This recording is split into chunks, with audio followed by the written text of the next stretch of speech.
بسم اللہ الرحمن الرحیم۔ حضرت جبرائیل علیہ السلام نبی کریم صلی اللہ علیہ وسلم کی خدمت میں آئے اور آپ سے پوچھا کہ بدر کی لڑائی میں شریک ہونے والوں کا آپ کے جہاں درجہ کیا ہے؟ آپ نے فرمایا کہ مسلمانوں میں سب سے افضل جہاں حضور صلی اللہ علیہ وسلم نے اسی طرح کا کوئی کلمہ ارشاد فرمایا۔ حضرت جبرائیل علیہ السلام نے کہا کہ جو فرشتے بدر کی لڑائی میں شریک ہوئے تھے ان کا بھی درجہ یہی ہے۔ حضرت رفع رضی اللہ عنہ بدر کی لڑائی میں شریک ہوئے تھے اور ان کے والد حضرت رفع رضی اللہ عنہ بیعت عقبہ میں شریک ہوئے تھے۔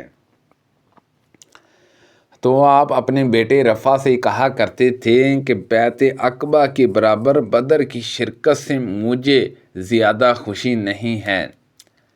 بیان کیا کہ حضرت جبرائیل علیہ السلام نے نبی کریم صلی اللہ علیہ وسلم سے اس باب میں پوچھا تھا۔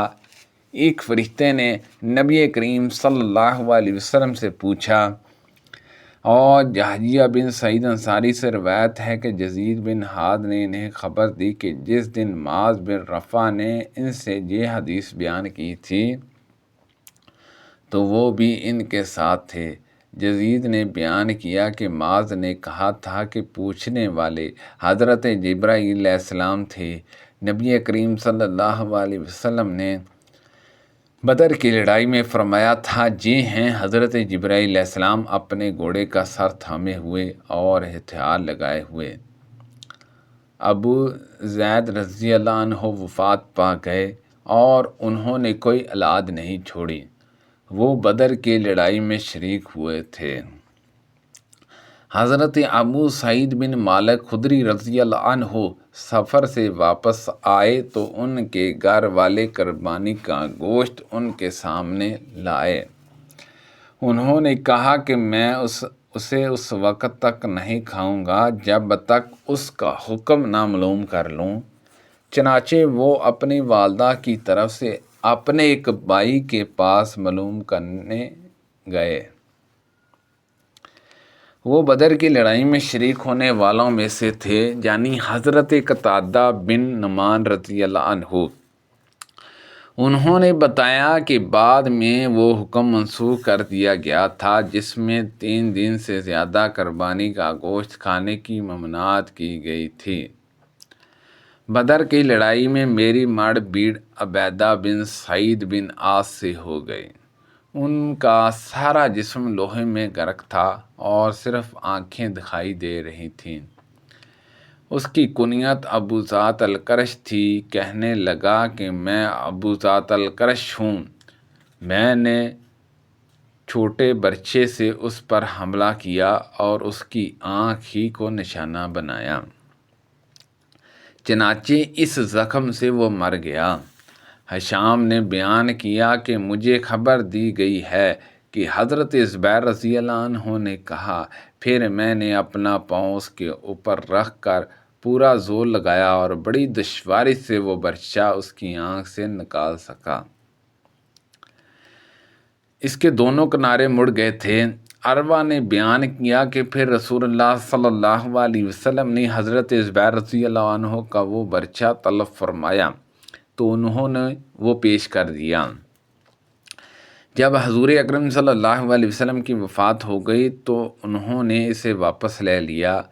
پھر حضرت ابو بکر صدیق رضی اللہ عنہ نے طلب کیا تو انہوں نے انہیں بھی دے دیا۔ ابو بکر رضی اللہ عنہ کی وفات کے بعد حضرت عمر رضی اللہ عنہ نے طلب کیا، انہوں نے انہیں بھی دے دیا۔ پھر حضرت عمر رضی اللہ عنہ کی وفات کے بعد انہوں نے اسے لے لیا۔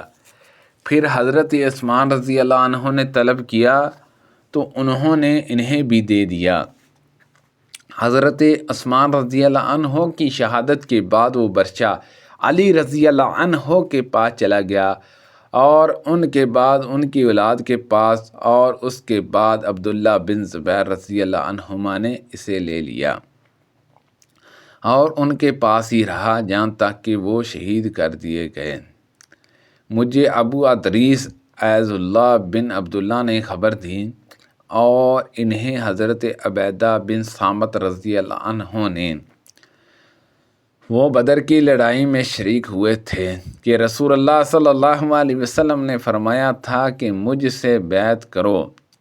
ابو حذیفہ رضی اللہ عنہ جو رسول اللہ صلی اللہ علیہ وسلم کے ساتھ بدر کی لڑائی میں شریک ہونے والوں میں تھے، نے سالم رضی اللہ عنہ کو اپنا منہ بولا بیٹا بنایا تھا اور اپنی بھتیجی ہندہ بنت ولید بن عتبہ سے شادی کرا دی تھی۔ سالم رضی اللہ عنہ ایک انصاری خاتون کے غلام تھے۔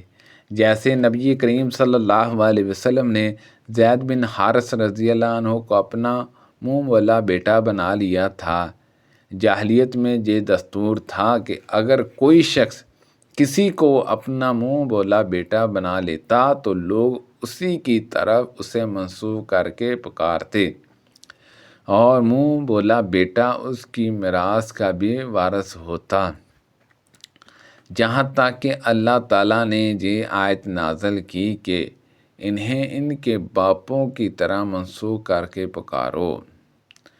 تو سحر رضی اللہ عنہا حضور صلی اللہ علیہ وسلم کی خدمت میں حاضر ہوئی۔ پھر تفصیل سے راوی نے حدیث بیان کی، جس رات میری شادی ہوئی تھی نبی کریم صلی اللہ علیہ وسلم اس کی صبح کو میرے جہاں تشریف لائے اور میرے بستر پر بیٹھے جیسے اب تم جہاں میرے پاس بیٹھے ہوئے ہو۔ چند بچیاں دف بجا رہی تھیں اور وہ شاعر پڑھ رہی تھی، جن میں ان خاندانوں والوں کا ذکر تھا جو بدر کی لڑائی میں شہید ہو گئے تھے۔ انہی میں ایک لڑکی نے یہ مصرع بھی پڑھا کہ ہم میں نبی کریم صلی اللہ علیہ وسلم ہیں جو کل ہونے والی بات کو جانتے ہیں۔ حضور صلی اللہ علیہ وسلم نے فرمایا یہ نہ پڑھو بلکہ جو پہلے پڑھ رہی تھیں وہی پڑھو۔ مجھے رسول اللہ صلی اللہ علیہ وسلم کے صحابی ابو طلحہ رضی اللہ عنہ نے خبر دی، وہ حضور صلی اللہ علیہ وسلم کے ساتھ بدر کی لڑائی میں شریک تھے، کہ فرشتے اس گھر میں نہیں آتے جس میں تصویر یا کتا ہو۔ اس کی مراد جاندار کی تصویر سے تھی۔ جنگ بدر کی غنیمت میں سے مجھے ایک اور اونٹنی ملی تھی، اور اسی جنگ کی غنیمت میں سے اللہ تعالیٰ نے رسول اللہ صلی اللہ علیہ وسلم کا جو خمس کے طور پر حصہ مقررہ کیا تھا، اس میں سے بھی حضور صلی اللہ علیہ وسلم نے مجھے ایک اونٹنی عنایت فرمائی تھی۔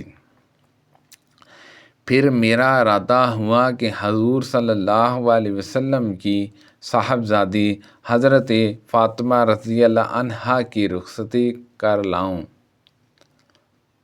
اس لیے بنی کناکا کے ایک سنار سے بات چیت کی کہ وہ میرے ساتھ چلے اور ہم ازکر گھاس لائیں۔ میرا ارادہ تھا کہ میں اس گھاس کو سناروں کے ہاتھ بیچ دوں گا اور اس کی قیمت ولیمہ کی دعوت میں لگاؤں گا۔ میں ابھی اپنی اونٹنی کے لیے پلان، ٹوکرے اور رسیاں جمع کر رہا تھا۔ اونٹنیاں ایک انصاری صحابی کے حجرے کے قریب بیٹھی ہوئی تھیں۔ میں جن انتظامات میں تھا جب وہ پورے ہو گئے تو اونٹنیوں کو لینے آیا، وہاں دیکھا کہ ان کے کان کسی نے کاٹ دیے ہیں اور کوکا چیر کر اندر سے کلیجے نکال لی ہے۔ یہ حالات دیکھ کر میں اپنے آنسوؤں کو نہ روک سکا۔ میں نے پوچھا یہ کس نے کیا ہے؟ لوگوں نے بتایا کہ حمزہ بن عبد المطلب رضی اللہ عنہ نے، اور وہ ابھی اسی حجرے میں انصاری کے ساتھ شراب نوشی کی ایک مجلس میں موجود ہیں۔ ان کے پاس ایک گانے والی ہے اور ان کے دوست و احباب ہیں۔ گانے والی نے گاتے ہوئے جب یہ مصرع پڑھا، ہاں اے حمزہ یہ عمدہ اور فربا اونٹنیاں ہیں۔ تو حمزہ رضی اللہ عنہ نے خود کو اپنی تلوار تھامی اور ان دونوں اونٹنیوں کے کان کاٹ ڈالے اور ان کی کوکھ چیر کر اندر سے کلیجی نکال لی۔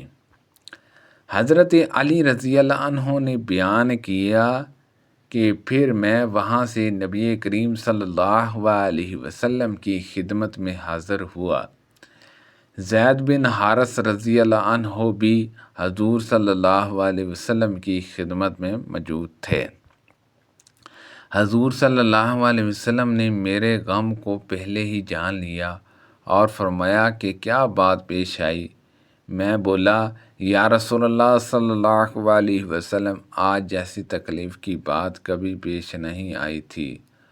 حمزہ رضی اللہ عنہ نے میری دونوں اونٹنیوں کو پکڑ کے ان کے کان کاٹ ڈالے اور ان کی کوکھ چیر ڈالی ہے۔ وہ جہیں ایک گھر میں شراب کی مجلس جمائے بیٹھے ہیں۔ حضور صلی اللہ علیہ وسلم نے اپنی چادر مبارک منگوا لی اور اسے اوڑھ کر آپ تشریف لے چلے۔ میں اور حضرت زید بن حارث رضی اللہ عنہ بھی ساتھ ساتھ ہو لیے۔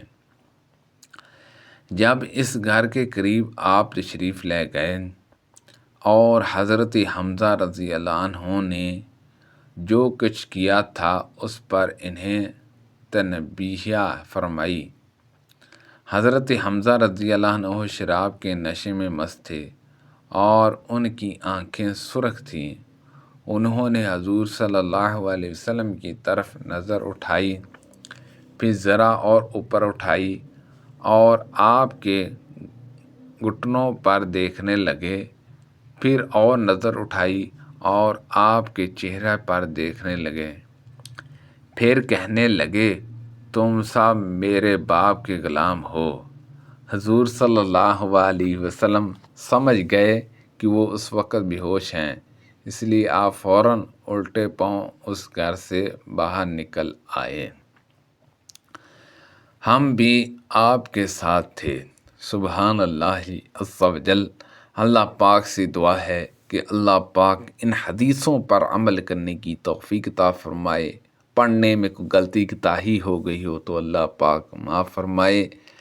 اللہ پاک ہم سب کو صحت و تندرستی عطا فرمائے۔